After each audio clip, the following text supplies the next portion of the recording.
बिस्मिल्लाहिर्रहमानिर्रहीम। अस्सलाम वालेकुम। मैं हूं सैर खान और आपको वेलकम कहती हूं अपने channel smile with us recipes में।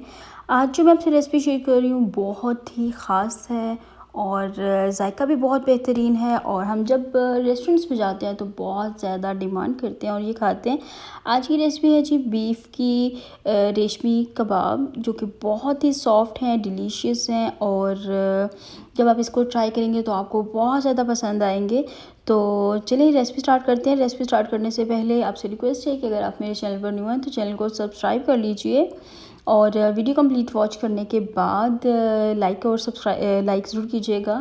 मुझे बताइएगा कि आपको रेसिपी कैसी लगी। तो चलिए स्टार्ट करते हैं। सबसे पहले ये देखिए, मैंने यहाँ पे 500 ग्राम लिया है बीफ का कीमा।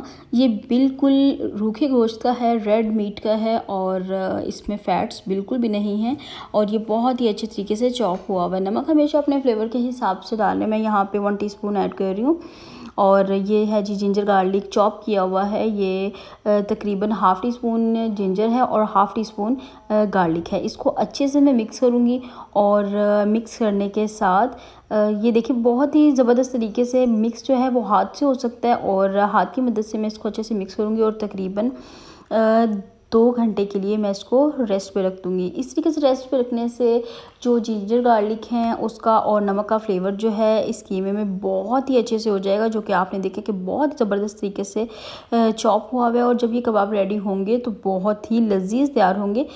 2 घंटे के बाद मैं आपको दिखाती हूँ कि इसके साथ मैंने क्या किया। 2 घंटे गुजर जाने के बाद मैंने तकरीबन 2 टेबलस्पून यहाँ पे मैंने फ़्रेश मलाई ऐड की है। आप चाहें तो मार्केट वाली भी ऐड कर सकते हैं। और यहाँ पे मैं 1 कप ऐड कर रही हूँ जिसमें है जिंजर गार्लिक पेस्ट और इसके अलावा है प्याज और सब्ज़ मिर्च। ये है, इनको मैंने अच्छे से चॉप कर लिया है। और अगर आपके पास इसमें पानी ज़्यादा हो तो आप उसकी थोड़ी बहुत पानी निकाल सकते हैं। मेरे पास ऐसा नहीं था, लेकिन मैंने ये 1 कप के इक्वल इसमें ऐड किया, जिसमें 1 बड़े साइज़ का प्याज था, 4 से 5 सब्ज़ मिर्च थे और जिंजर गार्लिक का पेस्ट मैंने इसमें पहले ऐड कर दिया। यहाँ पे मैं जो ऐड कर रही हूँ ये है जी सूख मिर्च पाउडर, चिली फ्लेक्स, नमक थोड़ा सा मैंने और ऐड किया है यहाँ पे। और इसके अलावा यहाँ पे मैंने ऐड किया है थोड़ा सा ज़ीरा पाउडर, जो कि इसके फ्लेवर को बहुत ही अच्छा करेगा। और ये थोड़ा सा पेस्ट है, गार्लिक का पेस्ट है, जो कि इसके लिए इस वक्त बहुत ही इम्पोर्टेंट है। पहले मैंने चॉप्ड ऐड किया था, यहाँ पे मैं इसका पेस्ट ऐड कर रही हूँ। पेस्ट ऐड करने के साथ मैंने 3 स्लाइस लिए हैं ब्रेड के, फ्रेश ब्रेड यूज़ किए यहाँ पे मैंने, और 2 से 3 टेबलस्पून मैंने यहाँ पे बेसन ऐड कर दिए।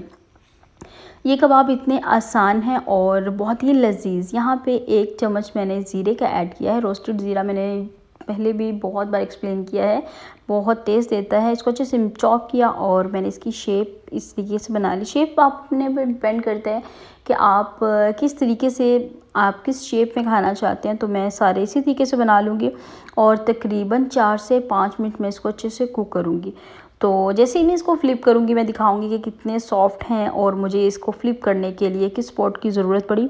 तो मेरे चैनल पर इसके अलावा आपको चपली कबाब, शामी कबाब और सीख कबाब मिलेंगे, तो आप वहाँ से सर्च कर सकते हैं और वॉच कर सकते हैं। ये देखें माशाल्लाह बहुत सॉफ्ट हैं, बहुत ही डिलीशियस तैयार हुए थे और बहुत ही आसानी के साथ ये तैयार हो जाते हैं। तो आप भी लाजमी ट्राई कीजिएगा। ये देखिए तकरीबन 3 मिनट एक साइड से कुक हो जाने के बाद इसकी जो साइड है वो मैं फ्लिप कर रही हूँ और ये इस तरीके से हेल्प के साथ, ताकि ये टूट ना जाए।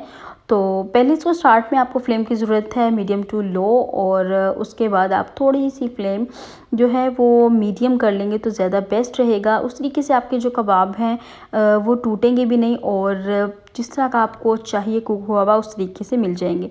3 मिनट एक साइड से कुक किया था और 3 मिनट अब मैं दूसरी साइड से कुक करूँगी। तो ये माशाल्लाह बहुत ही ज़बरदस्त से बीफ रेशमी कबाब जो हैं ये कुक हो चुके हैं। सर्विंग आप अपनी चॉइस के अकॉर्डिंग कर सकते हैं कि आपको किस तरीके से यूज़ करना है या किन सॉसेस के साथ यूज़ करना है। तो मुझे ये लंच में रेडी करने थे, तो मैंने इसको इस तरीके से सर्व किया कि अकॉर्डिंग टू चॉइस यूज़ किए जा सकें। आई होप आपको ये रेसिपी बहुत पसंद आई होगी। अगर आपको मेरी ये रेसिपी अच्छी लगी तो काइंडली अपना नेम, अपने सिटी या कंट्री नेम अपने कमेंट्स में ज़रूर मेंशन कीजिएगा, ताकि मैं आपको स्पेशली थैंक यू कह सकूँ। वीडियो कंप्लीट वॉच करने का शुक्रिया। दुआ में याद रखिएगा। अल्लाह हाफ़िज़।